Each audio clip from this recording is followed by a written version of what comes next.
Meu querido irmão, minha querida irmã, é a palavra do Senhor chegando aí até você mais uma vez. Hoje nós ficamos com o Evangelho de Lucas, no seu capítulo 17, versículos de 20 a 25. Naquele tempo, os fariseus perguntaram a Jesus sobre o momento em que chegaria o reino de Deus. Jesus respondeu: o reino de Deus não vem ostensivamente, nem se poderá dizer está aqui ou está ali, porque o reino de Deus está entre vós. Quem é o reino de Deus? O reino de Deus é Jesus.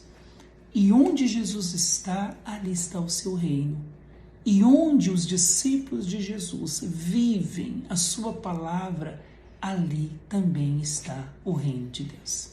Então o reino de Deus está onde está Jesus, o reino de Deus está onde os seus discípulos estão vivendo a sua palavra, colocando em prática a sua palavra e dando continuidade ao seu reino. Então Jesus está dizendo que o reino de Deus aqui nesse período não virá ostensivamente, porque ele já estava no meio deles, já estava entre eles, porque o reino de Deus era o próprio Jesus. E o reino de Deus é inaugurado com Jesus, o reino de Deus é Jesus, e o reino de Deus acontece por onde Jesus passa e se realiza na medida em que seus discípulos vão vivendo a sua palavra. O reino de Deus está no meio de nós, o reino de Deus virá, porque quando Jesus se manifestar no final dos tempos, se manifestará então de forma plena o seu reino. Então o seu reino começou, se iniciou em Jesus, começou neste mundo, mas se eternizará num novo céu e numa nova terra. E Jesus disse aos discípulos: dias virão em que desejareis ver um só dia do Filho do Homem e não podereis ver. Por quê? Porque agora é o momento de experimentarmos o reino de Deus. Agora é o momento de experimentarmos o dia do Filho do Homem.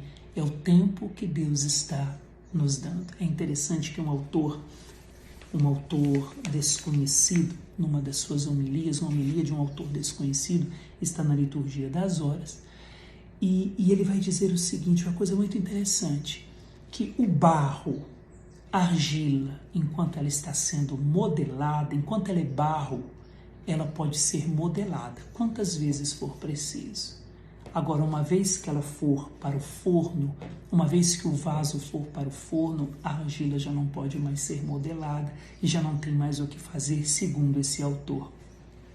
Enquanto ela não vai para o forno, o vaso pode ser trabalhado quantas vezes for. Uma vez que for para o forno, ele vai secar e não tem mais como trabalhar esse vaso. Então ele faz essa comparação para dizer que enquanto nós estamos neste mundo, nós ainda podemos ser trabalhados por Deus. Enquanto nós estamos nesse mundo, nós ainda podemos escolher a Deus e sermos por Ele trabalhados, modelados, purificados, que as arestas sejam cortadas, que as impurezas sejam tiradas enquanto nós estamos neste mundo.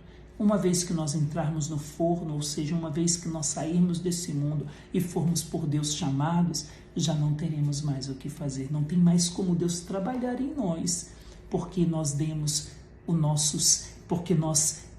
eternizamos aquilo que nós escolhemos enquanto tínhamos tempo de sermos por Deus modelados e trabalhados. Então, ou seja, uma vez que nós estamos neste mundo, permitamos que o Senhor trabalhe em nós, porque uma vez que nós passarmos pelo forno da morte, já não tem mais o que fazer, nós vamos apenas eternizar as nossas escolhas. É isso que Jesus está dizendo. Dias virão em que desejareis ver um só dia do Filho do Homem e não podereis ver, porque enquanto nós estamos neste mundo, enquanto o reino de Deus está conosco, enquanto nós estamos mergulhados no reino de Deus, enquanto nós temos o tempo de sermos por Ele trabalhados, permitamos que Ele trabalhe em nós, permitamos que Ele trabalhe no nosso interior, permitamos que Ele nos converta, que Ele retire de nós aquilo que não pertence a Ele. Porque uma vez que nós passarmos por essa porta que é a morte, poderemos desejar um só dia do Filho do Homem e não o veremos, e não o teremos. Porque aí já é o tempo de eternizar as nossas escolhas aqui neste mundo. As pessoas vos dirão, está ali ou está aqui, não deveis ir nem correr atrás, pois como o relâmpago brilha de um lado até o outro do céu, assim também será o Filho do Homem no seu dia. Antes, porém, ele deverá sofrer muito e ser rejeitado por esta geração. uma geração que rejeita a Deus, uma geração que rejeita o Filho do Homem. Rejeitaram Jesus, o fizeram sofrer, morreu na cruz por nós, ressuscitou. E a mesma geração continua rejeitando o Filho do Homem. Quando eu digo geração, estou dizendo os mesmos filhos de Adão continuam rejeitando o Filho do Homem, apesar de ter morrido no nosso lugar, ter ressuscitado em nosso favor e ter prometido que virá no final dos tempos. Essa mesma geração está rejeitando o Filho do Homem. Só que quando o Senhor se manifestar na sua vinda gloriosa, já não haverá mais tempo, ele já não virá mais para sofrer no nosso lugar, mas ele se manifestará gloriosamente. Aí, meus irmãos, só irão ao seu encontro a geração que o acolheu e que o abraçou. Estamos em meio a uma geração que ainda rejeita o Filho do Homem. Tenho receio de não termos muito tempo mais para continuarmos nesse caminho de rejeição do Filho do Homem.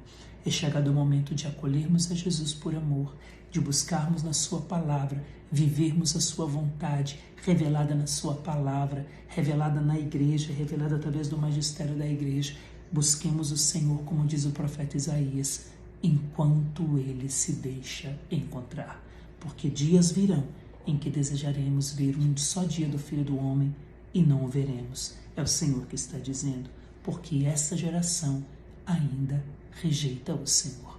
Que o meu e o seu coração se abra ao Senhor e que Ele seja tudo em nossas vidas. E que nesse dia Ele abençoe, Ele que é Pai e Filho e Espírito Santo.